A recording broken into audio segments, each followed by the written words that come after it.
자, 여보세요? 예, 예. 한 주간 다들 잘 지냈지요? 잠깐 기도하겠습니다. 하나님 아버지, 감사합니다. 우리를 순간순간 간섭하시고, 또 살게 해주시고, 이 땅 위에서 살 수 있도록 노동의 사명을 주시고, 그 노동을 위해서 건강을 허락해 주시고, 그 건강을 위해서 잠자리와 먹을 것과 양식과 물을 제공해 주신 주님 감사합니다. 우리가 이런 것들을 귀하게 생각하고 노동, 양식, 우리의 거주지 모든 것을 귀하게 생각해서 이 땅 위에 살면서 이 모든 것들을 하나님을 위해서 잘 사용할 수 있도록 도와주시옵소서. 어떻게 하면 기독교를 바로 전하고 우리 기독교만이 절대 하나님을 섬기는 귀한 종교라는 것을 알도록 주님 인도해 주시옵시고 이 과목을 축복해 주시옵소서. 예수님의 이름으로 기도하옵나이다. 아멘. 교재 가지신 분은 경험주의 667페이지입니다. 기독교의 절대성을 말할 때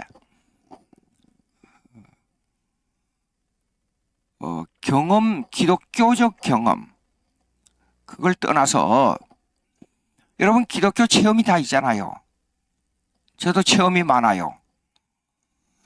그런데 이런 기독교적 경험을 떠나서 일반적 그 종교적 감성주의 경험, 이것과 기독교적 경험을 혼동해가지고 자꾸 이걸 기독교적 경험이 성경에 의존한 경험이어야 되는데 성경에 의존한 경험을 일반적 기독교 외의 일반적 종교 경험하고 연관을 시켜가지고 잘못 오해하는 경우가 많아요. 이것을 어떻게 시정해야 되느냐에 대한 문제를 조금 점검해 보려고 합니다. 그래서 경험주의보다도 기독교적 경험이 더 위에 일반적 종교 경험보다도 일반적 철학적 경험보다도 일반적 감성주의적 경험보다도 기독교적 경험이 절대적이다 하는 것을 어떻게 우리가 증명해야 되느냐, 그 증명의 기준이 뭐냐 하는 것을 생각해 보겠습니다.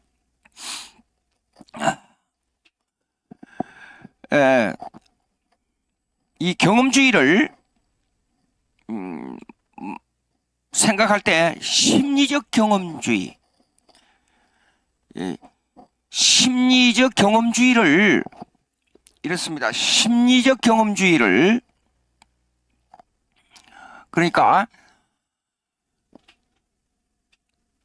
철학적 감성주의와 비기독교적 종교적인 이 경험과 꼭 연관을 시키는 경우가 많아요. 그걸 가지고 들어와서 기독교적 경험주의에다가 연관시키는 경우가 많습니다. 여기 첫째 문장 좀 보세요. 667페이지 첫째 문장.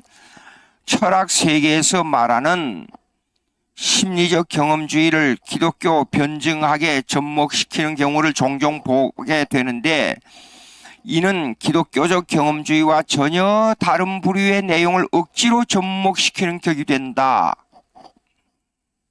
어때요, 여러분? 네? 제가 미국에서 20 몇 년을 살았죠. 그러다가 한국에 왔으니까 미국의 그 문화적 배경은 일반 문화적 배경, 종교적, 그 정치적 배경, 그 다음에 모든 삶의 배경이 기독교를 그 기반으로 하고 있어요. 세상에 제가 깜짝 놀랐어요. 너 하나님 예수 그리스도 믿느냐? 그러니까 믿는다 그래요. 그래서 예수 그리스도가 내 마음속에 내 일생에서 예수 그리스도가 누구냐? 그렇게 물었어요. 그랬더니 그 멕시코계 미국 사람이에요. 멕시코, 부모는 멕시코인인데도 태어나기는 미국에서 태어났어요. 그랬더니 그냥 예수 그리스도 그렇게 얘기를 해요. 예, 나 예수 그리스도 믿는다 그래요. 그러니까 예수 그리스도가 누구냐 그러니까 대답을 못해요. 그러니까 예수 그리스도 그래요. 아니 예수 그리스도가 네 마음속에 누구냐? 그가 구세주냐? 물었더니 대답 안 해요. 그럼 모른다 그래요. 그 이상해요. 근데 보십시오. 물으면 하나님 절대 믿는데요. 예수 믿는데요. 예, 그 심리적 감정이에요. 그 일종의. 예, 성경에서 말하는 예수 그리스도를 믿어야 돼요. 성경에서. 이런 경우가 많습니다. 그러니까 아이 세상에 봐요. 도둑질 한 사람이요. 아멘 할렐루야 그래요. 예. 전혀 이해 안 되죠, 여러분. 이런 경우가 많다니까요. 근데 한국에 와서 보니까 그런 생활 속에서 20몇 년을 살다가 한국에 와서 보니까 기독교인데 불교적 배경을 가지고 있는 경험, 유교적 배경을 가지고 있는 경험, 샤머니즘, 토테미즘 이런 이 잡신을 숨기는 이 경험론을 기독교와 접목하는 경우를 많이 보게 돼요. 여러분들은 어떤지 모르겠어요. 제가 볼 때요. 예. 뭐 어떻게 됐더니, 무엇이 어떻게 됐더니, 어떻게, 무슨 경험을 봤더니, 이상한 체험을 했다니, 전부 그걸 갖다가 기독교와 접목을 시키고 있더라고요. 예. 자, 그런 심리적 경험은 이렇습니다. 그걸 전부, 예, 주관적 경험인데, 이거는 객관적 경험이면, 객관적 경험은 성경에서 나와야 됩니다. 이 주관적 경험인데, 여기 보게 되면 어디에 나오냐? 그럼 조금 보십시오. 667페이지 위에서 하나, 둘, 셋, 넷, 다섯, 여섯, 일곱째 줄 보세요. 철학적 경험주의는 파스컬을 위시하여 심리적 경험을 합리적으로 논증하는 경향성을 보이고 있으며 신학적 경험주의는 발트를 위시하여 초월적 만남을 강조하는 경향성을 띠고 있다. 예, 심리적 경험주의 있잖아요. 이 느낌을 가지고 이거 자기의 그냥 주관적 종교적 경험인데 이걸 기독교와 접목을 시키고 있어요. 근데 그게 아니에요. 성경은 인격적 존재입니다.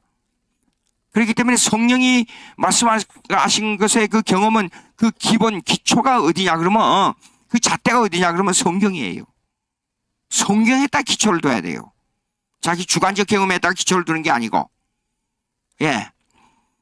근데 발트는 지난번에 전부 이 얘기를 했기 때문에 여기서 더 얘기하지 않겠어요. 간단 요점만 얘기하면 발트는 시공간의 역사를 무시한 시간과 공간의 역사를 무시한 주관적 결정이에요. 무슨 말이냐 그러면 2000년 전에 예수님께서 십자가에 못 박혀 죽었다가 다시 살아나셨다. 그거는 역사적 사건으로 안 받아들이더라도 의미로만 받아들이면 된다.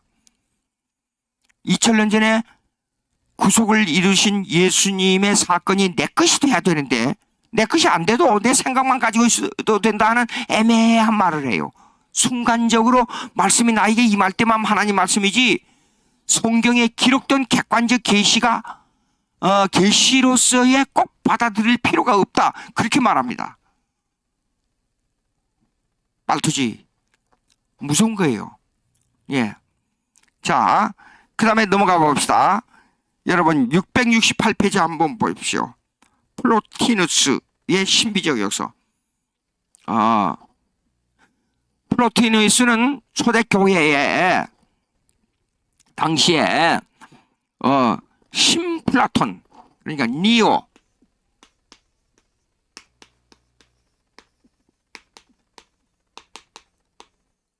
신플라톤주의라 그래요. 이것을 말한 사람이 플로티누스예요. 이건 뭐냐 그러면 헬라 철학의 플라톤 예? 플레이로. 이 플라톤의 이걸 갖다 이데아 사상이라 그래요. 모든 신의 개념을 하나님, 우리가 말하는 삼일체 인격적인 하나님의 개념이 아니고, 우리가 말하는 인격적인 삼일체 하나님의 개념이 아니고, 이데 하나의 이념을 신이다, 그렇게 말한 거예요. 무슨 말이냐 그러면, 해가 지금 그때 당시에는 해가 지구를 돈다 그렇게 생각했으니까, 해가 지구를 돌고 있잖아요. 그러면 왜 지금 움직여요? 무슨 생각이 있으니까 움직이는 거 아니에요. 그 생각을 이데아로 본 겁니다. 하나의 개념, 생각. 예. 이 이데아를 신으로 봤습니다. 근데 이건 논리적으로 얘기하고 합리적으로 설명하는 것 뿐이죠. 근데 여기에다가 플라톤 이 개념에다가 요거 이 개념에다가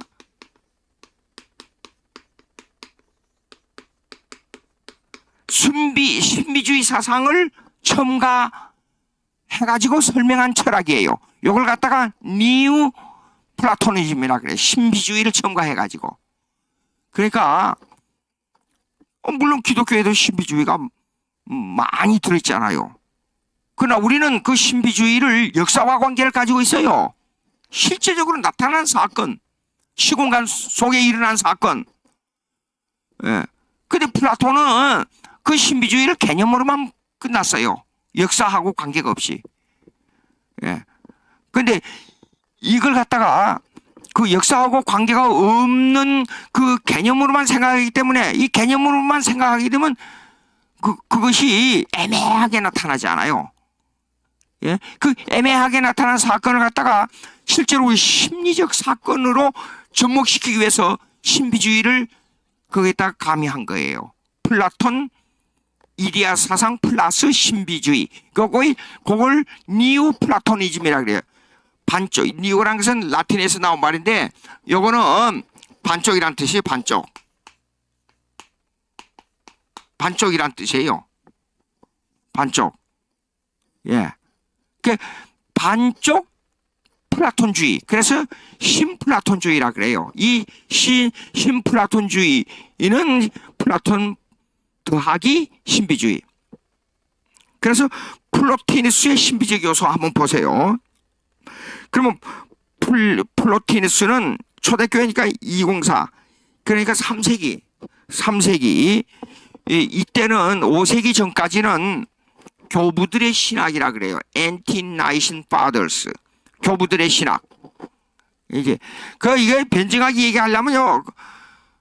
참 힘들어요. 왜 힘드냐 그러면 원어를 또 이야기해 줘야지요. 또 역사를 이야기해 줘야지요. 사상을 이야기해 줘야지요. 그리고 그들의 사상을 비평하면서 기독교만이 절대적이다. 특별히 험증하게 들어가면 더 골치 아파요. 다른 건 다 틀렸고 기독교만이 절대적이다. 그러니까 다른 종교, 기독교를 섬기지 않는 다른 종교에서는 험증학을 얘기하면 전부 저를 보고 너무 독선적이다. 너무 일방주의적이다.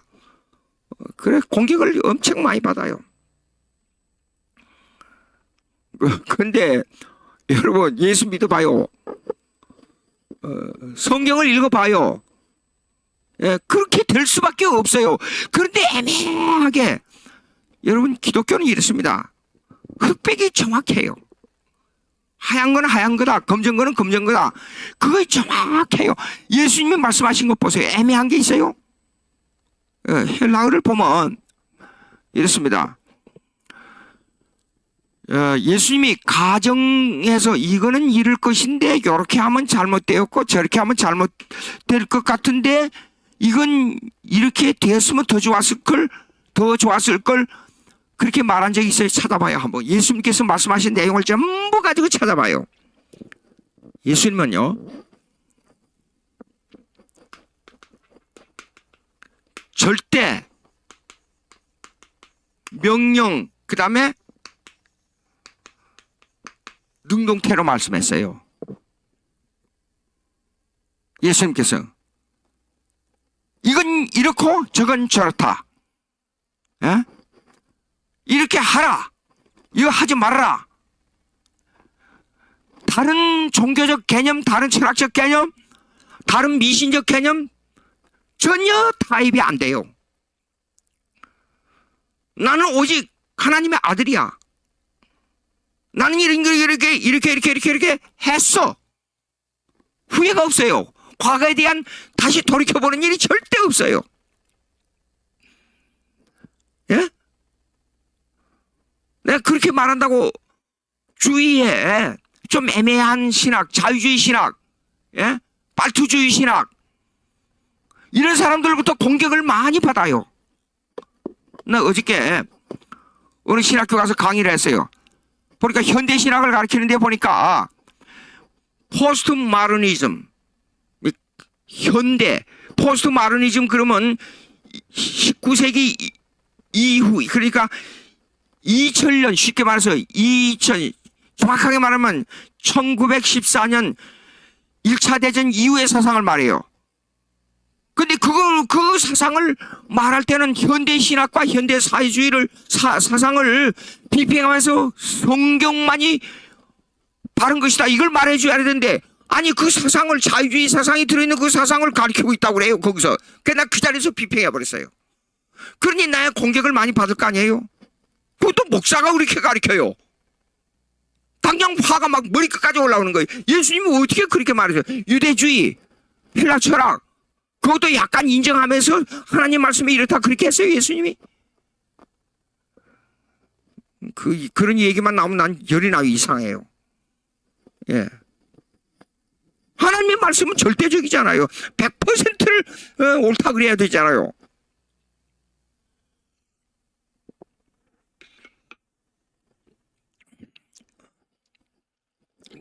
플로티누스는 신플라톤주의를 주장했는데, 신플라톤주의가 2세기 3세기경에 신플라톤주의 나타난 교부들의 신학에 나타나. 그러니까 제가 교부들 신학을 얘기하게 되면 오직 터툴리안이나 이나티우스의 때가 관점을 두고, 여러분들이 혹시 신학을 공부한 사람들이 있겠지만은 거기에 알렉산드리아 오리겐, 알렉산드리아 클레멘트 사상은 헬라주의가 들었으니까 틀렸다. 근데 많은 분들이 신학교에서 알렉산드리아 오리겐을 많이 예를 들고 클레멘스를 많이 예를 들어요. 근데 나 혼자 그게 틀렸다 그러니까 다른 사람들이 날 보고 비평할 거 아니에요. 근데 그들은 헬라 사상을 도입했기 때문에 그 성경하고 틀려 안 돼요.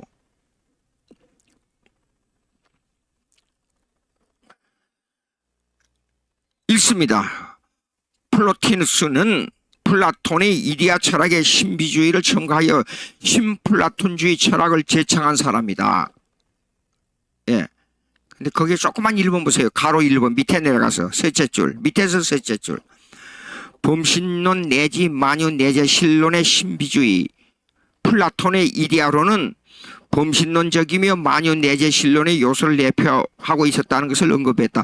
이런 이상한 신비주의 사상을 이론으로만 말했어요. 플라톤은. 그럼 범신론이 뭐예요? 판티즘이라 그래요. 그 말은 만물들 있잖아요. 만물.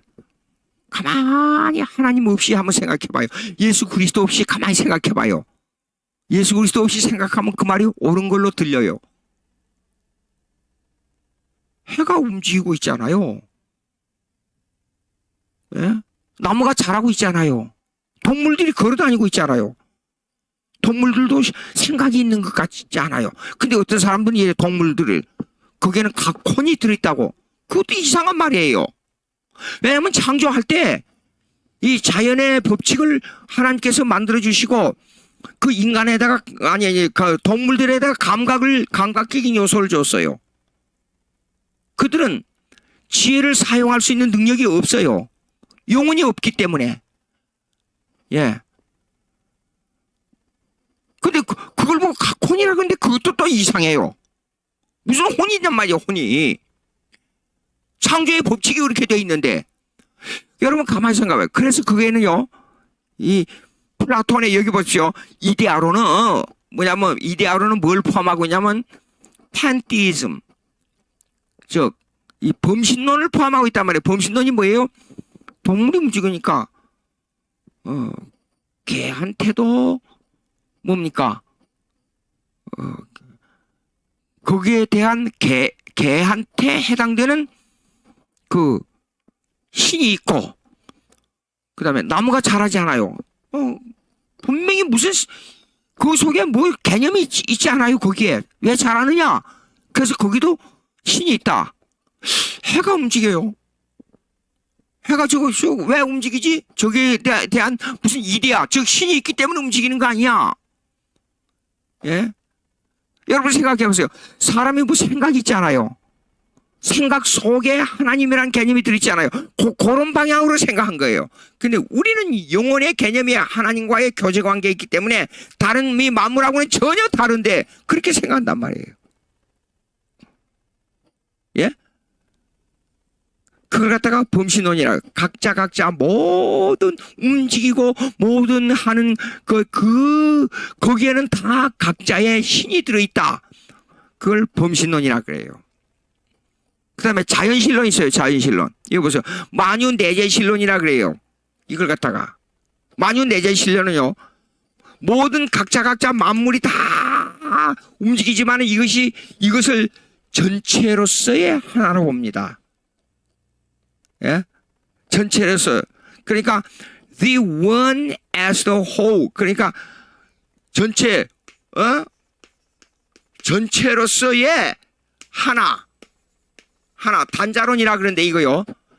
전체로서의 하나로 봅니다. 그러니까 이 만물 모든 것 위에 이것을 다스리는 하나의 개념이 있다. 그래서 이 모든 만유의 속에 하나의 개념이란 신이 들어있다. 이겁니다. 예. 조금 더 이거 설명하려면요. 이 골치 아프지만은 좀 들어보십시오. 가만히 생각하면 기독교 외에 신을 말하는 사람들은 대부분 이런 개념을 가지고 있기 때문에 조금 설명해 보겠습니다. 요걸 투폴이라 그래요. 투포. 두 개의 기둥이 있어요. 예? 포. 근데 첫째 하나의 폴은 그걸 갖다가 포텐셜리티라 그래요. 잠재성. 예?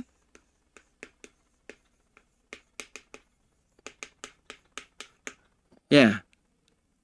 포텐셜. 즉 만물이 움직이고 이렇게 돼가는 그 뒤에는 뭐냐 그러면 신이란 개념이 잠재력을 가지고 있는 개념이 있다 그 말입니다.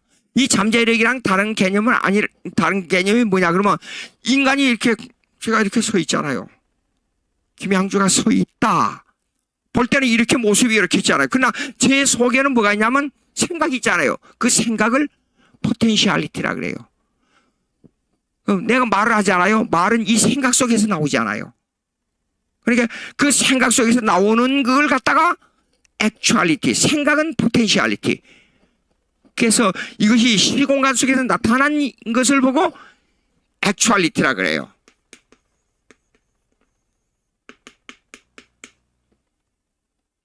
대입시키면 우리 신앙, 성경, 신앙에다가 대입시키면 이것도 하나의 대입으로 맞아요. 예. 근데 철학적 개념하고 구분해야 돼요. 자, 보십시오. 하나님의 뜻, 하나님의 섭리, 하나님의 계획하시고, 하나님의 작정, 하나님의 예정, 그거는 철학적으로 말하자면 포텐셜리티예요. 예? 하나님의 예정, 예? 그 다음에 섭리, 하나님의 뜻, 대입시키면 맞잖아요. 그렇죠? 그러면 사건이 벌어졌어요. 우리가 생각지도 않는 불가항력적인 사건이 벌어졌어요. 전혀 일어날 수 없는 이런 사건이 벌어졌어요. 그러면 우리가 뭐라 그러죠? 우리 기독교인의 입장에서는 하나님의 뜻이라 그러지요. 하나님의 섭리라 그러지요. 그 나타난 사건을 갖다가 요거요. 나타난 섭리. 예. 이걸 보고 액츄얼리티라 그래요. 실현화된 사건, 현실화된 사건, 액트 행동이니까 나타난 사건. 그래서 포텐셜리티 철학적에서는 이 만유에 대한 하나의 개념이 뭐냐 그러면 만유를 향한 하나님의 개념을 갖다가 이걸 갖다가 두 가지 이 이데아가 있는데 그 중에 한 이데아가 뭐냐, 이데아 속에 하나의 폴이, 이 두 가지 이데아가 아니고 그 이데아 속에 두 가지 폴이 있는데 이 주체 개념이 있는데 하나는 포텐셜리티, 요거는 잠재, 잠재성, 잠재성이 있어요. 그 다음에 이 잠재성의 실은 시공간 속에서 나타난 사건이 있는데 그걸 갖다가 액츄얼리티, 실현성이 있어요. 근데 신학에다가 이걸 대입시키면 성경을 말하고 있는 딱 대입을 시키면 이 잠재성, 요건 철학에서 말하는 거고, 이 철학에서 보는 즉 만유 내재 실론, 자연 실론 이런 개념에서 말하는 거고, 요걸 신학에다 대입시키면 이 잠재성은 예정 섭리란 뜻이에요. 하나님의 뜻. 그 다음에 이 실현성, 어떤 사건이 이 시간 속에서 나타났지 않아요. 그것을 갖다가 나타난 섭리라 그렇게 말할 수 있어요. 그래서 하나의 폴은 잠재성이고 또 하나의 폴은 실현성이에요. 이것을 만유 내재 실론, 이라고 하는데 이것을 포함하고 있다 그 말입니다. 이데아론에 있어서는 범신론 내지 만유 내재 실론의 신비주의에서는 그렇게 생각한다 그 말입니다. 근데 신학적으로는 이게 우리하고는 맞지 않는데 우리는 그걸 꼭 대입시켜서 말을 하려고 그러면 잠재성은 하나님의 예정 섭리란 뜻이고 실현성은 하나님의 나타난 섭리라 그 말입니다. 이것을 이 내용이 기독교의 예정 섭리론하고 비슷하게 보이니까 이걸 기독교와 꼭 접목을 시키려고 하는데 문제가 있다 그 말이에요. 제 이 얘기는. 무슨 말이냐면 구체적으로 나누어 보면 이렇습니다. 기독교 삼일체 하나님은 요거요 제가 여러 번 그려드렸습니다. 요거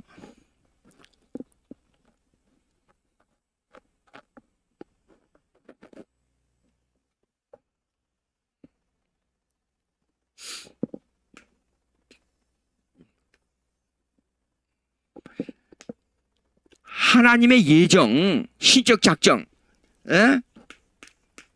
예정이 여기에 시간 이전에 예정이 있었단 말이에요. 하나님의 뜻이 있었어요. 만물을 이렇게 창조하고 만물을 이렇게 다스리고 이렇게 내가 이끌어가고 역사를 통치하겠다. 하나님의 계획이 이전에 있었는데 이거는 여기에는 인격적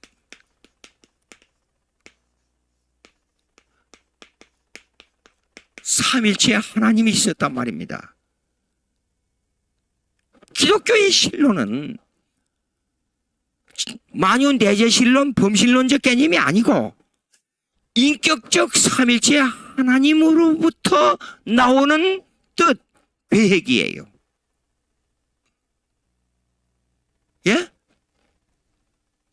철학이나 타 종교에서는 인격적 삼일체 하나님을 배제해요. 하늘과 땅 사이 전혀 다른 개념이에요. 우리가 하나님을 섬긴다 그러면 그러면 저기 삼일체 하나님을 배제하면 자기들이 금상을 만들어 놓고 거기다가 목탁 두드리면서 가서 비는 불교나 뭐 다른 게 뭐가 있어요? 다른 신을 섬긴다 그러면 전혀 다른 거예요. 그리고 이것을 그냥 내버려 두는 게 아니고 이걸 그냥 내버려 두는 게 아니고 창조된 역사를 하나님께서 통치하고 그 다음에 이걸 보존합니다. 생각해 보세요. 과학이 아무리 정확해도, 예?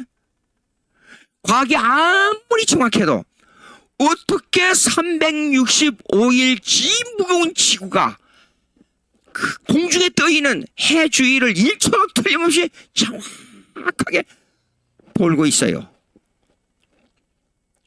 제 자신을 생각해 볼 때 어때는 자기 전에 기도하다가 내 자신을 바라보는 기도를 가끔 해요.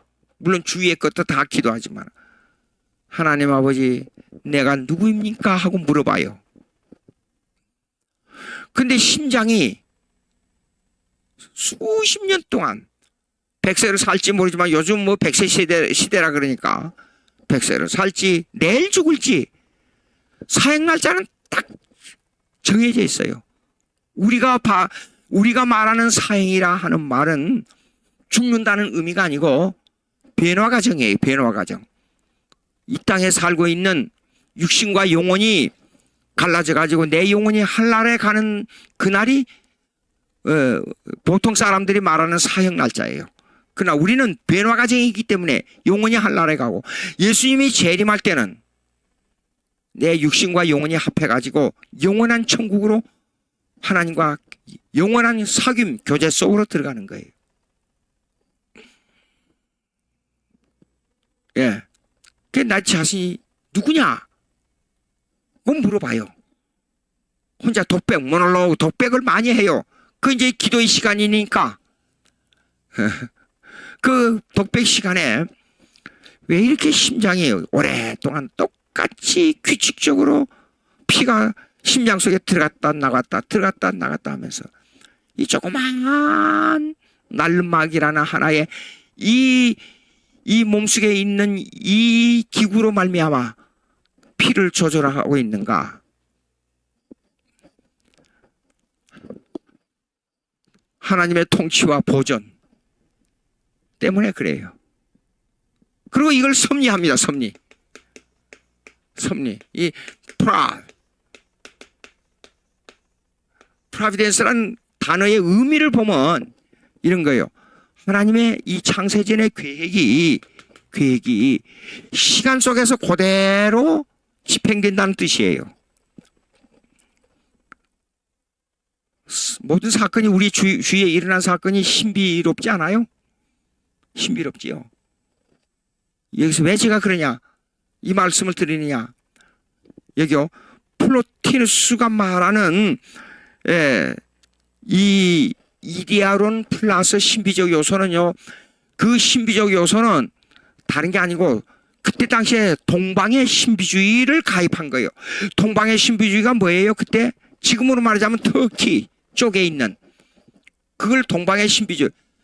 동방의 신비주의는 여러분들 그 중동을 방문해 보신 분은 알겠지만은 거기 가면 그 신전들이 많잖아요. 그 딱 보면 당시에 이 로마 정부에서 있었던 신비주의의 개념이 전부 우상의 소굴이었구나. 그걸 당장 느낄 수 있어요. 그 개념을 여기에다 도입한 거예요. 예. 그러니까 오늘날 우리 한국의 옛날에 유교나 불교에 의한 그 신비적 요소, 그 토테미즘, 이 샤머니즘의 신비적 요소와 같이 그때 당시에 터키의 그 소아시아 지역이에요. 그 지역의 지방적인 신비적인 요소에 따라서 신전이 되었다는 것을 당장 알 수가 있어요. 여러분 미국이나 유럽에 가보면 그런 지방적인 신비적인 요소가 없는 줄 알아요? 겉으로 보기엔 나타난 건 없지요. 없는 것 같이 보이지요. 모든 걸 자연현상으로 볼 수 있는 것 같이 보이죠. 가보면 왜 미국에 이렇게 점쟁이들이 많아요? 겉으로 나타내는 사이키 리더라 그래. 사이키 심리적 그 사항을 읽어준다 그런 뜻이에요. 점쟁이. 한국으로 말하자면 사주 보는 거. 한국어로 말하자면 손금 보고 그 사람의 인생을 말해주는 거. 그것들이 많아요. 그리고 손에다 손금 해놓은 걸 이렇게 붙여놓고 사이키 리더 딱 그래놔. 리더 그래놔. 예. 한국어로 말하자면 철학관 붙여놓은 거요.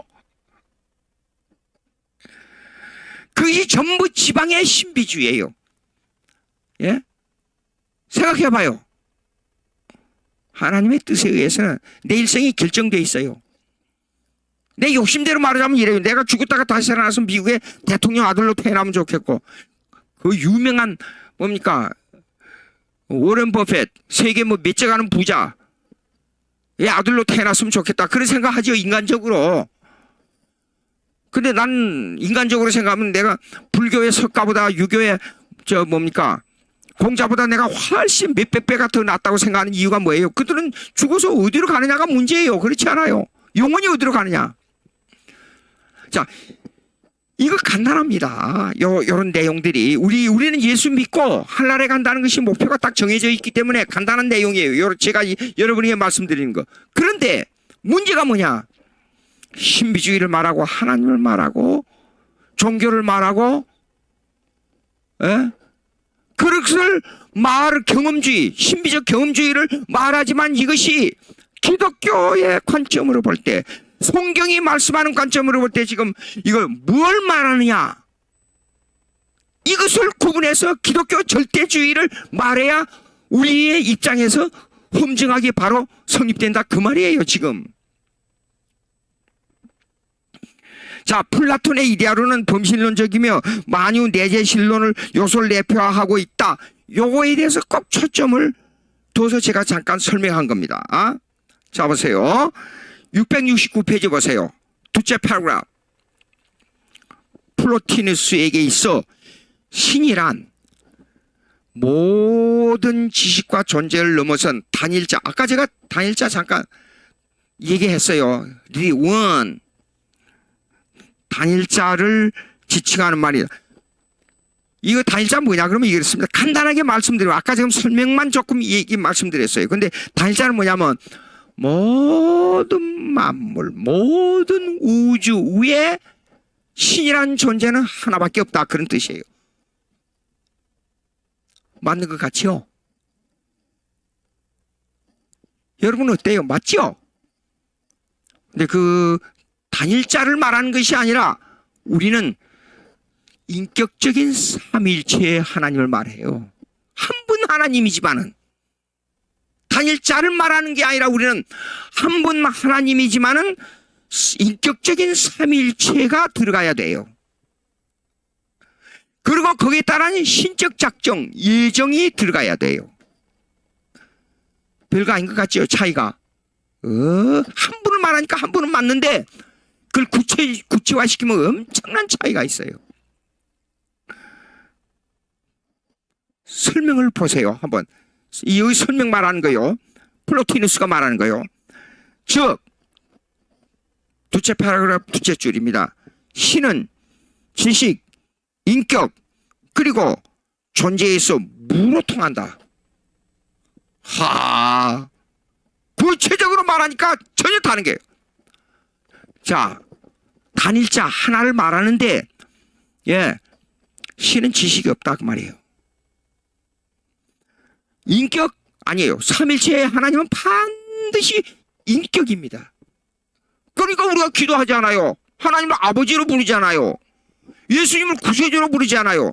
성령을 내 심령 속에 구원을 공작하고 적용하시는 분이잖아요. 나와 이 얘기를 하잖아요. 그리고 존재에 있어서 무로 통한다 그랬어요. 근데 무라는 말이 뭐냐? 애매해요. 대답이 없어요. 알 수가 없어요. 신은 절대적 단일성으로 구성되어 하나는 말이에요. 절대적 단일 하나. 근데 그분의 인격이 뭐냐 그러면 대답을 못해요. 이 단일성은 씨가 꽃이 되듯이 정신으로 퍼지게 되어 있으면, 그걸 갖다가 노스라 근데 정신이 뭐예요? 헬라 철학을 좀 읽어보면, 제가 이전에 예수 믿기 전에 죽음을 해결하기 위해서, 죽음이 뭔가 해결하기 위해서 많은 고등학교 다닐 때 철학책을 읽어봤어요. 인생, 삶, 죽음 뭐 이런 것들이 나오니까 눈이 번쩍 하더라고요. 여기 인생의 문제를 해결할 수 있겠구나. 그 석가란 사람이 죽을 때 돼지고기 먹고 열병 나서 죽었는데 내가 이런 얘기하기도 불교인들이 저를 보고 얼굴을 붉히면서 막, 근데 역사적 사실인데 내가 기록을 봤는데요. 예. 열병나 죽었는데 제자가 와서 물었잖아요. 선생님, 인생의 죽음이 뭡니까? 좀 가르쳐 주십시오. 그러니까, 내가 죽는 일 나도 알지 못하는데 어떻게 내가 너의 죽음을 말할 수 있느냐? 근데 예수님 보십시오. 예수님. 수고하고 무거운 짐진 자들아. 마태복음 저기 11장 28절. 짐진 자들아 다 내게로 오라. 마태복음 11장 28절 한번 수고하고 무거운 짐진 자들아. 한번 읽어보겠습니다. 얼마나 위로가 되는지 몰라요. 인격적인 하나님이잖아요, 예수님. 수고하고 무거운 짐진 자들아 다 내게로 오라. 내가 너희를 쉬게 하리라. 또 그 다음에 29절. 나는 마음이 온유하고 겸손하니 나의 멍에를 메고 내게 배우라. 그러면 너희 마음이 쉼을 얻으리니 이는 내 멍에는 쉽고 내 짐은 가벼움이라 하시니라. 보십시오. 어느 세계 위인도 이런 분이 있어요? 이렇게 말할 수 있는 분이 있어요? 불가능합니다. 근데 신은 절대적 단일성으로 읽습니다. 절대적 단일성으로 구성되어 있다. 이 단일성은 씨가 꽃이 돼서 정신으로 퍼지게 되어 있으며 이 정신은 다른 정신과 다른 영혼들 속으로 퍼지게 되어 있다. 이거는 화학적 물리적 설명이지 인격적 개념이 아니에요. 이 세상이 만들어지기 전에 하나님은 인격적 삼일체로 인격적 삼일체를 가지고 그 인격에 의해서 창조하시고 이 창조된 것을 통치하시고 보존하시고 섭리하도록 되어 있어요. 섭리를 적용하실 때는 그걸 갖다가 섭리를 적용하는 실체를 경륜이라 그래. administration. 행정적 집행이에요. 사람을 동원하고 사람 마음에다가 이렇게 줘요. 야, 너는 선한 마음을 가졌으니까 저쪽이 싸우니까 선한 마음을 그 사람에게 넣어주는 겁니다. 성령님이 넣어져가지고 야, 너는 가서 그 사람을 싸움을 말리고 화목하게 만들어라. 자기가 생각하죠. 그거는요. 자기가 생각하는 것 같지만은 하나님께서 주신 마음이기 때문에 가서 싸움을 말리고 화목하게 만들어요. 세상에 우연은 없습니다. 보십시오. 그러면 이 정신에는 되어 있다. 우주에는 최상의 정신으로부터 최하의 진료에 이르기까지 전체적 위계 질서가 있다. 위계 질서는 맞아요. 위계 질서가 있죠. 그런데 우주에는 최상의 정신으로부터 최하 진료에 이르기까지 위계 질서가 있다. 인식하는 자와 인식되어지는 자의 이중성이 없는 유일한 절대 단일성은 알려질 수도 없고 알려지지도 않는 단일자이다. 여러분, 처음에는 맞습니다. 맞죠? 위계질서가 있다. 맞죠? 근데 가다가 딱 다른 길로 가버려요. 세상 사람들이 말하는 3000% 빠져버린다 그 말입니다. 뭐요? 절대 단일자, 알려질 수도 없고 알려지지도 않는 단일자이다. 성경은 인격적인 삼일체의 하나님을 분명하게 우리에게 알려주고 있어요. 보십시오. 이게 틀린 거예요. 예? 그러니까 여러분 보세요. 우주에 제가 이것이 이제 결론적으로 제가 비평해서 말씀드립니다. 그리고 기독교가 절대적이라는 험증적 요소를 제가 말씀드립니다. 지금 결론적으로 우주에 대한 신비적 경험이 있잖아요. 예수 안 믿는 사람들도 우주에 대한 신비적 경험 많아요. 어디를 지나가다 무슨 일이 있어 오싹하는 게 있답니다. 그럼 딱 서서 뭘 생각하다가 가기가 싫어요. 안 가고 돌아서요. 근데 몇 분 후에 그쪽에서 교통사고가 나서 차를 타고 가다가 이제 그런 생각이 드는 걸 제가 들은 적이 있어요. 한 2, 3분 있다 천천히 갔는데 다른 차들은 막 빨리 지나갔어요. 근데 몇 분, 몇 초 그 사이에 저쪽에서는 큰 교통사고가 나가지고 수많은 사람이 죽고 다치고 그랬어요. 그게 뭐예요? 예수 안 믿는 사람도 그런 경험이 있어요. 그런데 그리고 만물에 대한 세상 만물이 신비롭다. 어떻게 달이 저렇게 아름다운 거? 어제 저녁에 강의를 마치고 이제 집에 돌아오는데 보니까 초저녁인데 보니까 달이 둥글게 떠가지고 너무 아름답더라고요. 근데 그걸 기독교는 이래요. 하나님께서 창조한 세계를 즐거워해요. 그 빛을 보고 저 빛은 나를 위해서 만들어졌구나. 하나님 감사합니다. 그렇게 말해요. 예? 그런데 예수 안 믿는 사람들은 그 신비를 예수 없이 신비를 경험하고 있기 때문에 그 신비적 요소가 하나님을 경험하는데 있어서 보십시오. 요거요, 알려질 수도 없고 알려지지도 않는 단일자이다. 달 위에, 달 속에 이데아가 들어있다. 잠재성이 있다. 그것이 잠재성이 달로 액츄얼리티, 현실성으로 나타났다. 거기서 끝나버려요. 삼일째 하나님을 안 해요. 그 경험이.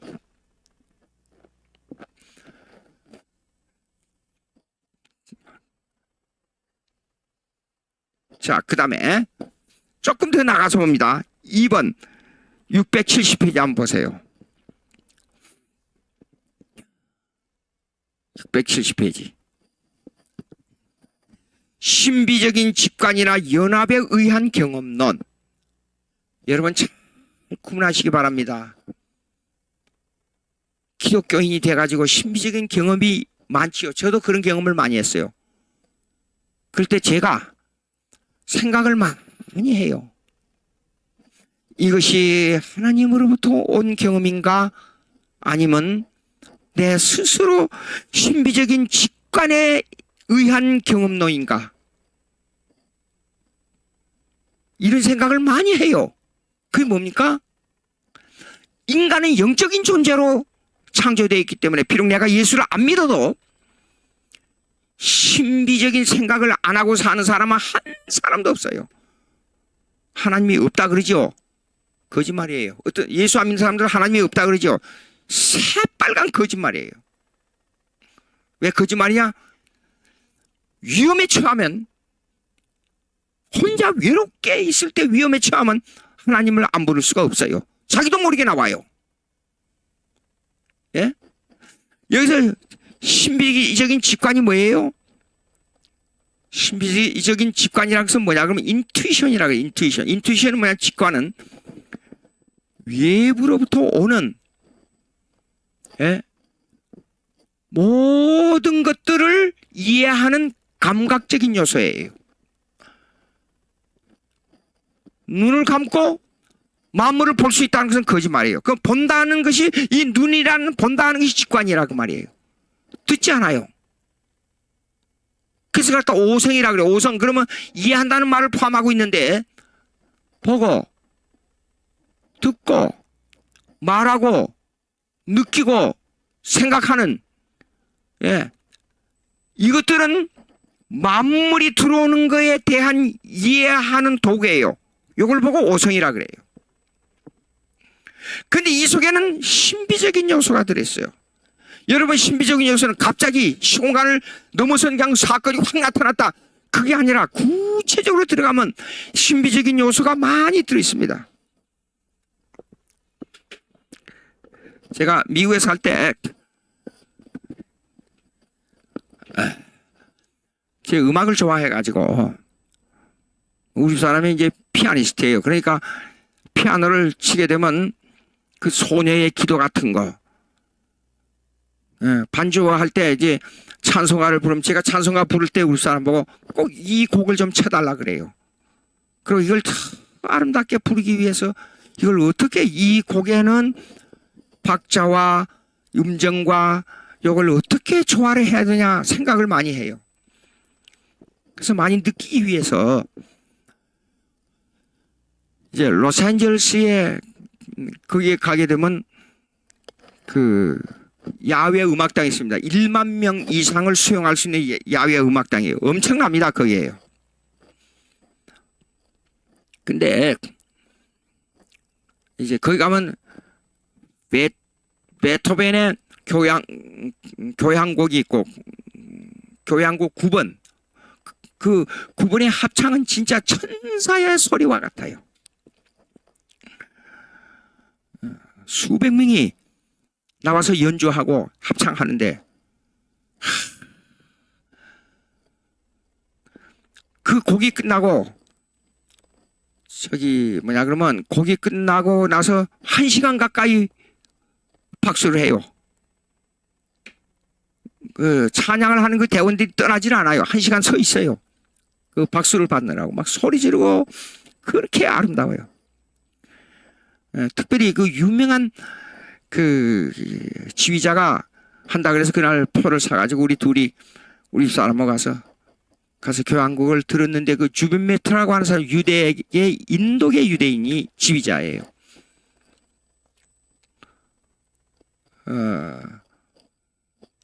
지휘를 하기 전에 잠깐 말씀할 게 있습니다. 나는 다음 주에 여기에서 로스앤젤레스에서 오케스트라를 연주하던 그 연주가 오늘로 끝나고 다음 주에 뉴욕으로 떠납니다. 그러면서 울음 섞인 말로 목매인 소리를 해요. 눈물이 핑 돌아요. 그렇구나. 근데 보십시오. 그 이제 TV로 녹화가 돼가지고 얼마가 지난 후에 한 1년이 지났는가 주비메타가 하는 교향곡 9번, 베토벤의 교향곡 9번을 TV에다가 일부러 이렇게 채널을 맞춰가지고 틀었어요. 미국에는 한 1000개 이상이 그 채널이 나옵니다. 근데 제일 마지막 부분에 가면 이제 음악 그 채널들이 쫙 나와요. 그런데 클래식 음악만 나오는 채널이 있어요. 그래서 그 목매인 소리로 하면서 그 연주 전에 잠깐 하는 내용이 옛날에 그 직접 가서 들었던 그 내용을 다시 그리워서 제가 틀려고 해서 이제 그게 나왔어요. 맞아요. 막 찾고 찾아보니까 그게 나오더라고요. 그래서 그걸 틀었어요. 틀었는데 아니 로스앤젤레스 가서 들을 때 나 코가 멍해지고 목이 메이던 그것이 감정이 전혀 없어요. TV에서 들으니까 이상하다. 재미없다. 오케스트라 연주를 듣다가 그냥 다른 데로 가버렸어요. 제가요. 왜 그래요? 인간은 신비적 요소를 담고 있어요. 상황과 인물과 자기가 처한 환경과 조건이 다를 때는요, 그 감각이 전혀 없어요. 그런데 어떤 때는 거기에 취해 들어가요. 그런 것도 신비적 요소입니다. 전부. 근데 많은 사람들이 매일 살면서 신비적 요소를 접하면서 신비적 요소를 느끼지 못하고 살아요. 왜냐? 자 보십시오. 제가 요한복음을 읽을 때 1장부터 쭉 읽다가 얼마 안 가서 예수님께서 물로 포도주로 만들었잖아요. 예, 근데 그건 시간의 단축에 불과해요. 포도나무를 심었어요. 그래가지고 여름을 지나고 포도주를 따요. 그래서 오랫동안 담궈두면 그게 포도주가 돼요. 물이 땅에서 올라오면 물이 포도주가 된 거 아니에요? 기적 아닙니까? 모든 만물을 신비적 요소로 보면 기적으로 보이는 거예요. 그것이 예수님 없이, 즉 하나님 없이, 삼일체 하나님 없이 만물을 보는 신비적 요소예요. 이거예요. 그것이 삼일체 하나님 없이 모든 만물을 신비적으로 보게 되면 플로티누스, 즉 자연신론, 만유 내재신론, 예? 이 된다 그 말이에요. 헬라 철학에서 말하는 그 느낌이 뭔 줄 알아요? 그 느낌이 신비적 직관이라 그래요. 여기 보십시오. 신비적인 직관이나 연합에 의한 경험론, 이걸 잘못 오해해가지고 성경을 떠나서 잘못 해석할 때 두 가지 요소로 나타나는데, 합리적으로 해석하게 되면 헬라 철학으로 빠져버리고, 예? 신비주의로만 해석하게 되면 플로티누스로 빠져버린다 그 말이에요. 그러니까 언제나 우리 신앙이 성경으로 들어가야 돼요. 성경의 기준을 해야 돼요. 성경의 기준을 한다는 말이 무슨 말입니까? 예? 얘기해 보십시오. 신비적인 직관이나 연합에 의한 경험론을 배제하고 하나님 삼일체 인격적인 하나님에 의한 경험론으로 들어가야 된다 그 말이에요. 읽어봅니다. 여기서 이렇게요, 이 신비적인 직관이나 연합에 의한 경험론이 얼마나 자칫 한 발자국 약간 다른 방향으로 틀어버리면 얼마나 위험한가를 지금 읽습니다. 플로티누스는 신을 묘사할 수 없다고 말한다. 보십시오. 아까 D1 단자론 얘기했잖아요. 유니티, 유일성 얘기했잖아요. 근데 삼위체 하나님 없이 단자론을 말할 때 얼마나 무서운 결과가 나옵니까? 신을 묘사할 수 없어요. 우리의 묘사는 그림으로 묘사하면 안 돼요, 하나님을. 근데 우리는 인격적으로 하나님을 받아들이는데 그것이 삼일체 하나님이에요. 읽습니다. 그렇다면 우리가 신을 아는 방법이 없는가? 라는 질문이 나올 수밖에 없다. 예? 이 플로티누스, 헬라 철학, 이것들을 공격하는 지금 내용입니다. 이 문제에 대한 그의 대답은 이렇습니다. 플로티누스의 대답이 이렇습니다. 신은 글자의 진술을 통해 알려질 수가 없는 존재이므로. 글자의 진술, 성경을 통해 하나님을 지금 말씀하고 있는데 이걸 부정하지 않아요. 오직 신비적인 직관이나 연합에 의해서 인식되어야 한다. 그러니까 이디아론, 플라톤의 이디아론 플러스 동방의 신비주의를 연합한 것이 신플라톤주의가 된 거예요. 예? 이걸 이상한 말로 표현한 것 뿐이에요. 이거 신플라톤 철학이라 그래요, 이걸. 예. 우리가 깊이 생각해야 됩니다. 아까 그 다음에 읽으면 앞에 짱에 할 것을 설명하고 있는데 다 읽어보겠습니다. 이러한 인식은 감각적인 것으로부터 지적인 것으로 올라감에 따라 실현되는 첫째 연합이 있는데 그것이 바로 정신과 연합이다. 아까 제가 잠깐 언급 중에 이런 게 있습니다. 신비주의를 경험적으로 묘사한 게 아니라 합리적 이론적으로 묘사한 것이 플라톤 철학이에요. 그것이 신플라톤 철학으로 이어졌어요. 신비적인 세계를 논리적으로 설명한 거예요. 그 말이에요, 이거요. 보십시오. 이러한 인식은 감각적인 것으로부터 지적인 것으로 올라감에 따라 그랬어요. 올마감에 따라서. 감각을 말할 때는 느낌만 말하지 않아요. 그러나 그것을 이론화시켜서 체계적으로 말하는 것이 지적인 것으로 옮기는 거예요. 그것이 바로 뭐냐면 그 이론화된 것을 정신과의 연합이라 그래요. 굉장히 애매합니다. 이해가 안 됩니다. 자, 보십시오. 여러분 성경을 자세히 읽어보십시오. 예수님은 요한일서 1장 한번 보세요. 요한일서 1장.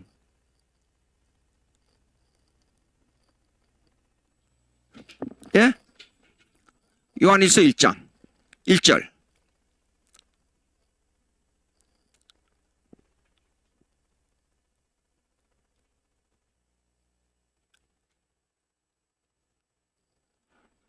자세히 보십시오. 간단한 말씀 같이 보이죠? 태초부터 있는 생명의 말씀에, 이 태초가 뭐냐면 창세 전 삼일체 하나님 중에 제2의 인격, 아들의 인격이에요. 이 생명의 말씀에 관하여는 우리가 들은 바요, 예수님으로부터 직접 들었지 않아요, 복음을. 눈으로 예수님을 직접 만나 봤잖아요. 봐요. 주목하고 손으로 만진봐라. 예수님하고 직접 접촉했어요. 그렇지 않아요? 이 생명이 나타나신 바 된지라. 이 영원한 생명을 우리가 보았고 예수님을 봤자 생명을 봤어요.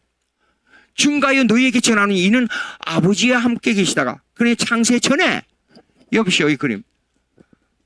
예. 아버지와 함께 계시다가 우리에게 나타나신 바 된 자니 그랬어요. 우리가 보고 들은 말을 너희에게 전한다 그랬어요. 기독교는 시간 속에서 일어나는 구체적인 사항을 말씀하고 있는 게 기독교예요. 예? 이 애매한 일은 머릿속에서만 뱅뱅 도는 그런 설명이 아니에요. 자, 쭉 읽어보면 여러분 이제 제가 지금 설명한 거 이해가 됩니다. 그 다음에 673페이지 플로티누스를 제가 이제 공격했습니다. 다시 한번 말씀드립니다. 플로티누스의 헬라 철학에 기초한 경험주의, 신비적 경험주의를 이론으로 말한 건데 이거는 기독교의 성경이 말씀하는 경험주의하고는 전혀 다른 것이다. 우리는 경험 많아요. 기독교적 경험이 너무 많아요. 근데 기독교적 경험은 인격을 통한 경험이에요. 감각도 들어있어요. 의지도 들어있어요. 예, 전인격적인 경험을 기독교는 말하고 있어요. 근데 그 경험은 삼일체 하나님과 연관된 경험이지 배제한 비인격적인 주관적 경험이 아니에요. 예. 두 번째 673페이지 보세요. 슈라이어마르의 절대 의존 감정. 예. 자 보세요. 하나, 둘, 셋, 넷째 줄 보세요. 2번 슈라이마르의 절대 의존 감정에 나타난 그 다음에 넷째 줄. 그러나 슈라이마르는 초자연주의에 기초한 신비적 경험을 배제하고 심리적 종교관을 강조한 사람이다. 초자연주의가 뭐지요? 간단하게 설명합니다. 논리적으로 시간과 공간을 넘어선 사건이에요. 모세가 지팡이로 가지고 시간과 공간의 자연적 사건, 시간과 공간에서 일어나는 혹시 적을 분이 있는지 모르겠습니다. 그래서 다시 반복합니다. 시간과 공간에 일어나는 자연주의적 사건을 넘어선 사건이에요. 자연적 사건을 넘어선 사건. 모세가 광야를 지날 때 지팡이로 홍해를 쳐가지고 홍해가 갈라졌잖아요. 시간과 공간에서 바다의 물이 그대로 있으면서 바다의 물이 흘러야 돼요. 민물이 오게 되면 물이 밀려와야 되고 썰물이 나가면 물이 밀려서 나가야 돼요. 이 자연적 사건을 넘어선 사건이 뭐예요? 그 자연적 사건이 뭐냐면 물이 갈라져가지고 육지가 되어버렸어요. 그걸 초자연적 사건이라 그래요. 간단하게. 예? 근데 보세요. 이거는 초자연주의에 기초한 신비적 경험을 배제하고. 여러분 어때요? 제가 기독교적 처음 경험을 가지고 있어요. 근데 그걸 가지고 그것으로 인해서 아주 부분적이에요. 근데 그 부분적인 그 경험을 가지고 성경에 나타난 모세가 홍해를 쳤으니 이것이 갈라졌다는 것을 그대로 받아들여요. 그 사건을 액면 그대로 감하지도 않고 액면 그대로 100% 받아들여요. 근데 보세요. 초자연주의에 기초한 신비적 경험을 배제하고 그랬어요. 슈라이마르가. 우리의 신앙의 입장에서 보게 되면 성경에 나타난 기적을 무시해버리고 그런 뜻이에요. 심리적 종교관을 강조한 사람이다. 자기의 심력, 그러니까 철학적 개념에 의한 심리적, 아까 말씀드린 인투이션, 직관을 통한 개념이에요. 직관을 통한 신비적 개념. 내가 이해할 수 있는 한계에서만이 심리적으로 신비적 경험을 경험한다 그 말이에요. 성경에 나타난, 물어봅시다. 기독교를 체험해 종교라 그러면 제가 질문하게 되면 여기 함정에 빠져요, 여러분. 제가 질문하면 여러분 모세가 행한 경험했어요? 예. 베드로가 안전병을 일으킨 경험했어요?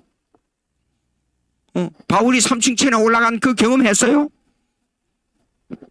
예. 엘리야가 850명을 싸워서 이긴 경험했어요? 하늘에서 불이 내린 경험했어요? 경험 안 했는데 왜 그걸 믿어요? 예? 근데 이런 것을 믿을 수 없으니까 배제하자. 그 말이 슬라이마커란 말이에요, 슬라이마커. 그리고 자기 주관에 의한 신비적 경험. 그러니까 비기독교적 신비적 경험이에요.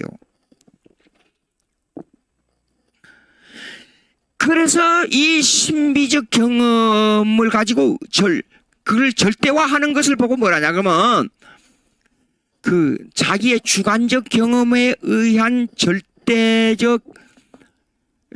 자기 주관에 의한 경험을 절대화하는 걸 갖다가 절대 의존 감정이라 그래요.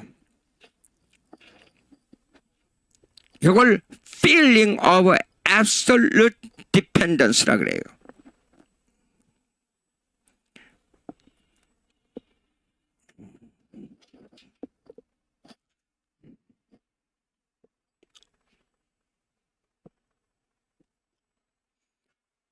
The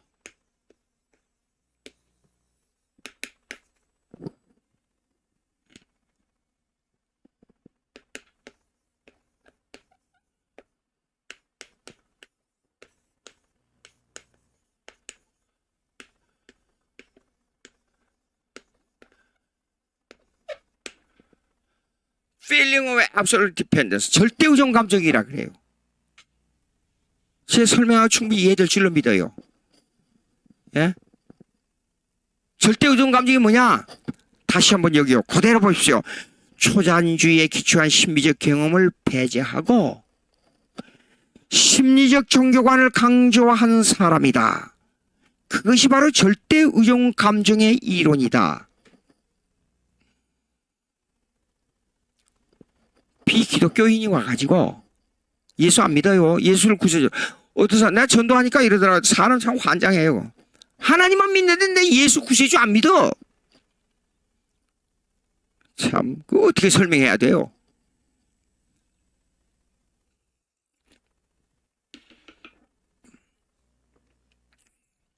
예수 안 믿는 사람들이 신비적 경험을 더 많이 하는 사람이 있어요. 쉽게 말해서 무당들. 와, 무당들요 무섭습니다. 우리 어머니 이제 동네에서 무슨 일이 있어가지고 시골 동네였어요. 당장 무슨 일을 해야 되겠는데 곧 필요한 물건이 없어요. 그러니까 이웃집에 그 물건이 있어요. 그 물건을 빌리러 갔어요. 근데 그 집에서 무당이 와가지고 점을 치고 있었어요. 여기 주인 계세요. 그래 뭐. 그러니까 왜 그러세요? 그러고 나왔단 말이에요. 문을 딱 여는 순간 안에서 점을 치던 무당이 딱 굳어버린 거예요. 저 사람 나가라고. 그 무당이 어디서 왔냐? 저 다른 데서 온 무당이에요. 예? 어떻게 알아요? 처음 보는 사람인데. 저거 나가라. 왜 그러냐? 예수 믿는 사람이 왔다고. 우리 어머니를 보고.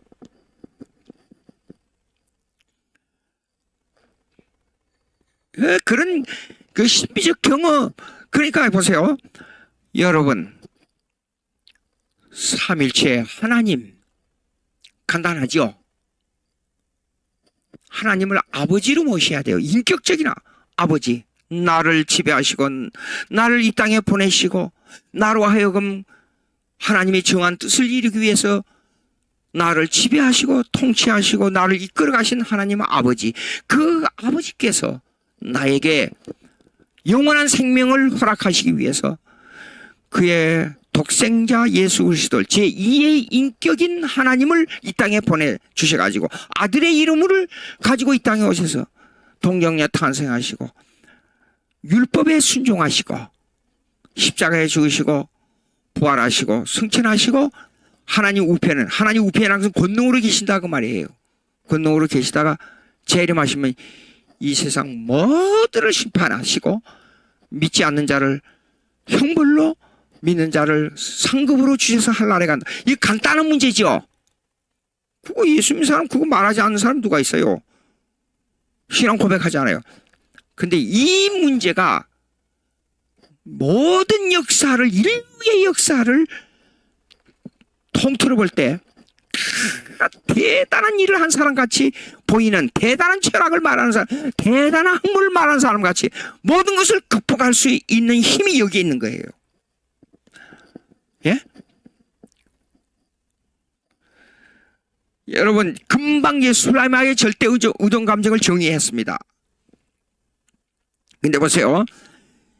이 673페이지 1번 보세요. 밑에 1번. 경험이 모든 종교의 근원이다.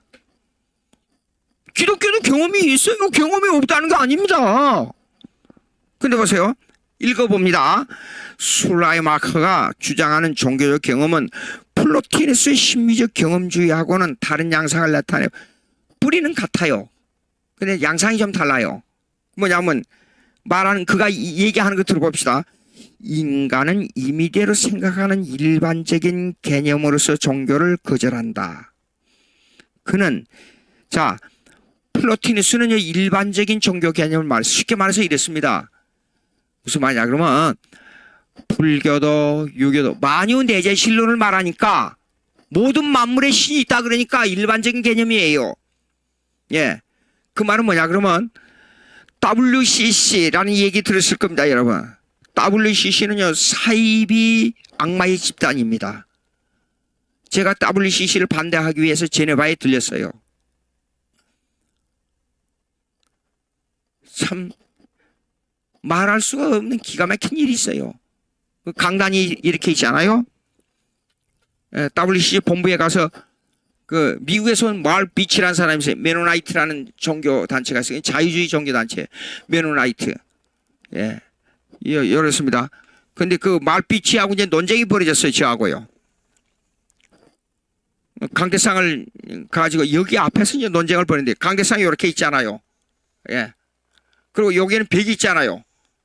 예. 벽에다가 예수님을 펴는 그림, 그 다음에 모하메드, 이집트, 불교, 유교, 불교, 유교 사진도 거기다 걸어놨더라고요. 세계 각지의 모든 잡신들의 종교를 다 모형으로 해서 여기다 붙여놨어요. 깜짝 놀랐어요. 그래서 제가 그랬어요. 마크비치한테 WCC 월드 크리스찬 카운슬이라고 됐는데 이 크리스찬 빼라. 예? 근데 모든 종교를 받아들이는데 기독교를 안 받아들일 수가 없다. 그렇게 말하는 거예요. Do you accept Jesus Christ as your personal savior? 그렇다면 제가 이렇게 물었어요. 금방 얘기한 거예요. 그렇다면 내가 예수 그리스도를 구세주로 받아들일 수 있는 종교관념이 있느냐? 그러니까 대답을 안 하고 머뭇머뭇거려요. 나 그래, 그거 봐라. 기독교만이 절대성을 강조해야 되는데 기독교 성경을 봐라. 모든 종교는 경전을 중요시한다. 모하메드 경전은 예수 그리스도를 오직 선지자로만 본다. 근데 기독교는 예수 그리스도를 절대 구세주로 본다. 그걸 받아들이느냐? 자꾸만 다른 종교 얘기를 해요. 기독교 험증론이 뭐냐 그러면 험증학, 기독교 험증론이 뭐냐 그러면 기독교의 절대성을 말하는 겁니다. 예? 근데 보십시오. 여기 읽어보세요. 인간은 임의대로 생활하는 일반적인 종교 개념으로 종교를 거절한다. 이거는 플라토니스의 개념이라 그랬어요. 그런데 그런 일반적인 개념의 종교관은 조개 껍질만을 보고 속의 알을 거절하는 행위다라고 말했어요. 이 무슨 말이에요? 이 뜻이 그 배우의 뜻이 있어요. 보면 예. 일반적인 종교 개념이 틀렸으니까 진짜 자기의 종교 개념만을 강조해야 된다. 무슨 말이에요? 이걸 보고 참 요거 설명하려면 조금 시간을 내야 되겠어요. 자,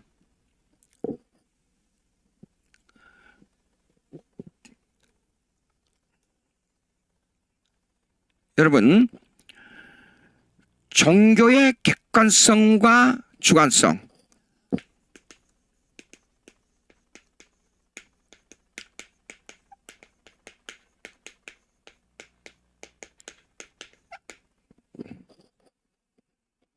이 말은 종교의 요 말은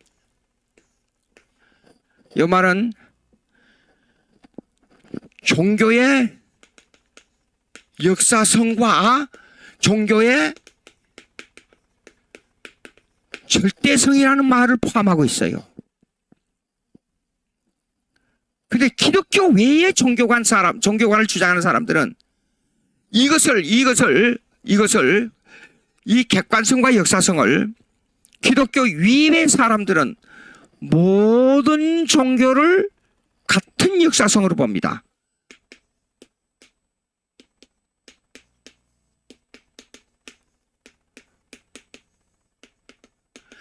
모든 종교를 동일시한다 그 말이에요. 왜 역사성이냐? 모든 역사성을 볼 때 예수 안 믿어도 사람들은 다 종교관을 가지고 있잖아요.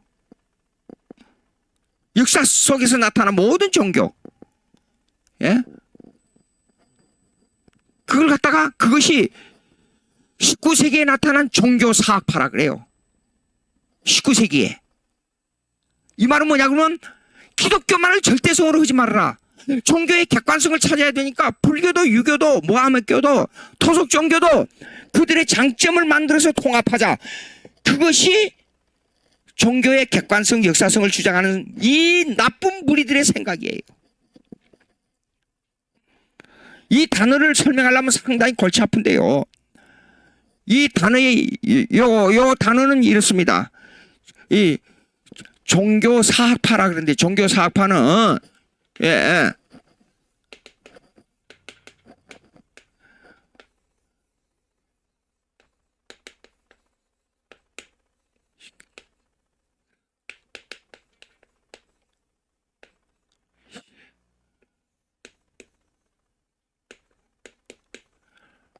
릴리기어스게시크틀리셰 슐레 이걸 갖다가 종교사학파라 그래. 이거 한 단어예요, 한 단어.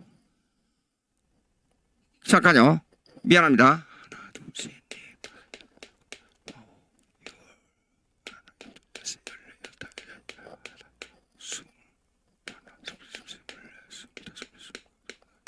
예, 맞아요.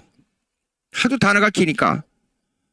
이걸 종교사학파라는 것은 종교의 객관성을 찾는데 그 역사성에 있어서 기독교만을 주장하지 말라 그 말이에요. 예? 그 다음에 주관성이 뭐예요? 주관성은 절대성. 그런데 요거 다시 이걸 들어. 그러나 우리는 종교의 역사성을 어떻게 찾지요? 우리는 종교의 객관성과 역사성은 우리 기독교에서는 어떻게 생각하냐면 오직 기독교의 역사는 이 역사성에 있어서 모든 역사의 중심과 기초가 기독교라 그렇게 봅니다. 우리는 모든 역사의 중심과 기초가 기독교라 그렇게 봅니다. 예? 즉 하나님만이 역사의 주관자라 그 말이에요. 하나님은 모든 역사를 다스린다 그 말이에요. 이것이 우리의 입장이에요. 예. 근데 주관주의자들로 돌아가 봅시다. 기독교 외의 주관주의자들은 이렇게 봅니다. 여기 보십시오. 예, 여기 종교관은 개념의 종교가 조개 껍질만을 보고 속에 알을 거절하는 행위다. 이 말 속에는 말 속에 다른 말이 들어있어요. 예? 이 종교관을 말할 때 무슨 말이야 그러면 이런 말입니다.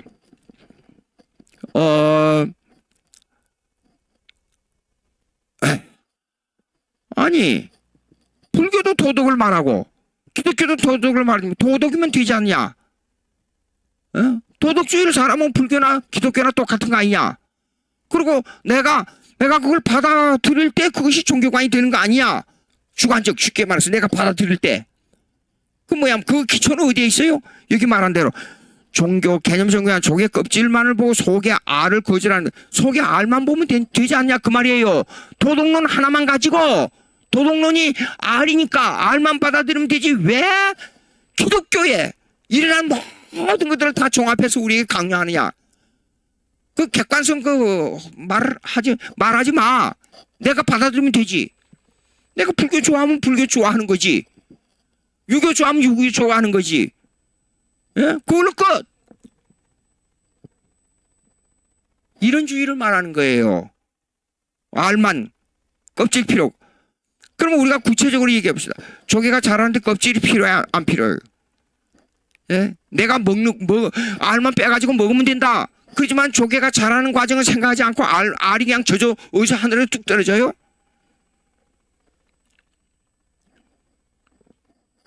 이렇습니다. 기독교는 객관성과 주관성과 절대성, 역사성과 절대성을 다 포함하고 있어요. 그런데 성령의 객관사역이 뭐냐 보자고요.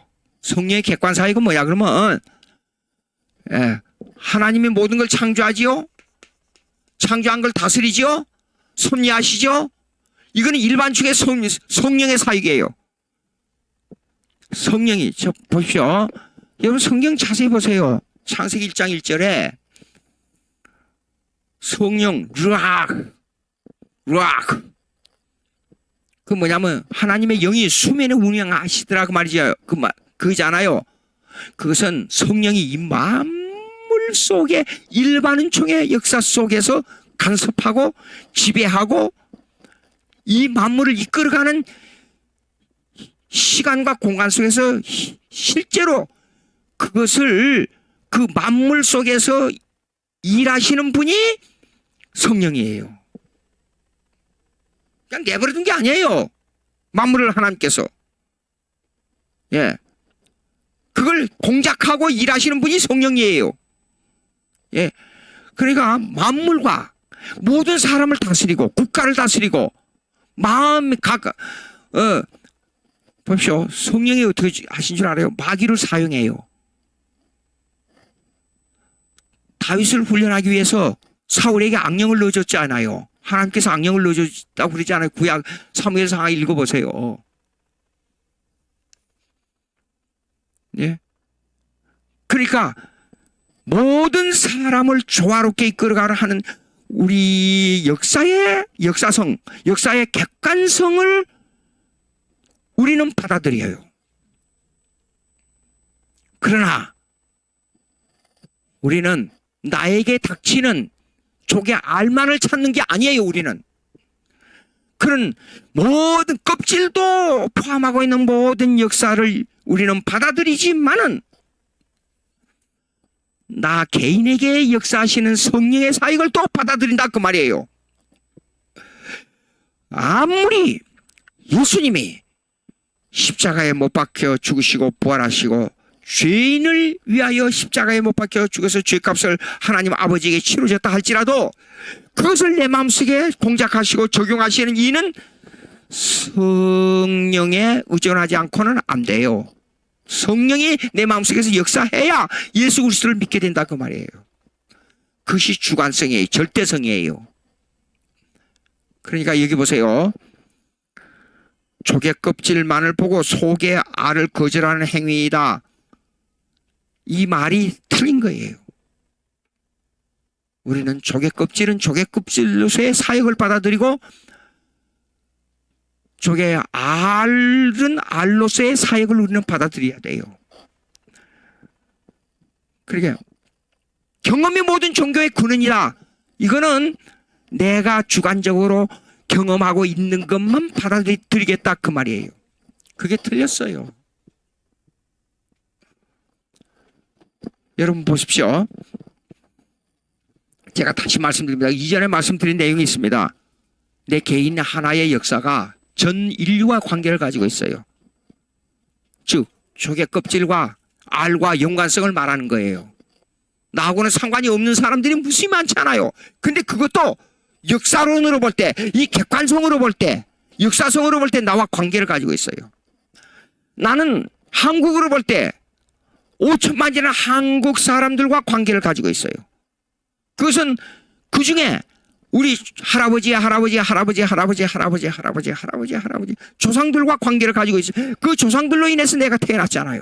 근데 그 중에 한 사람이에요. 근데 한 사람은 주관성, 절대성이에요.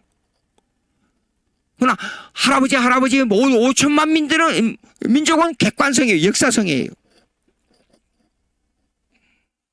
생각을 해보십시오. 하나님께서 참 많은 인류를 조화롭게 다스리고 있잖아요. 각자의 마음을 주셨잖아요. 각자의 마음속에 성령이 역사하지 않아요.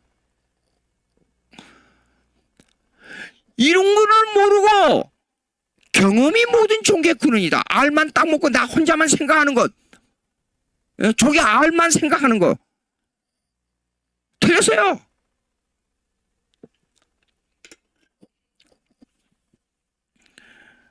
자, 술라이마크, 아까 직관에 대한 얘기는 했는데, 종교적 경험관, 이거 읽으면 나옵니다. 종교의 그 안수가. 자, 암만 해도 시간이 돼서 다음에 해야겠습니다. 다음 시간에 기다려주세요. 설명이 잘 됐는지 모르겠어요. 이 변증학이나 험증학은 생각을 단계적 또 하고 생각 속에 또 생각이 들었고 생각 속에 마귀의 생각이 들어있고 마귀의 생각 속에 이중마귀가 들어있고 그래요. 골치 아파요. 제가 철학책을 읽으면서 느끼는 게 있었어요. 꼭 느끼는 게 뭐냐면 또 나타나는 현상이 계속적으로 나타나는 현상이 뭐냐 그러면 이거예요. 재밌게 읽다가 나중에 짜증이 나서 책을 그냥 쳐요. 성경을 읽으면 더 깊어지고 더 살아있는 게 성경을 읽으면 눈물 나요. 성경을 읽으면 너무 감동해서 벌떡 일어나요. 하나님 감사합니다. 그리고 나타난 게 또 하나 있어요. 하나님 나는 죄인입니다. 나의 부족함을 용서해 주시옵소서. 아무리 주님을 위해서 몸부림쳐도 원하는 대로 되지 않습니다. 하나님 성령의 강건적인 역사로 사로잡아 주시옵소서. 나의 부족을 나의 죄를 회개합니다. 철학책을 읽고는 불가능해요. 기도하십시다. 하나님 아버지 감사합니다. 무한한 성령의 은혜를 주시옵소서. 무한한 성령의 충만을 주시옵소서. 나를 잊어버리고 나를 깜빡이 잃어버리고 하나님 주님의 사역에 중독되게 해 주시옵소서. 예수님의 이름으로 기도합니다. 아멘.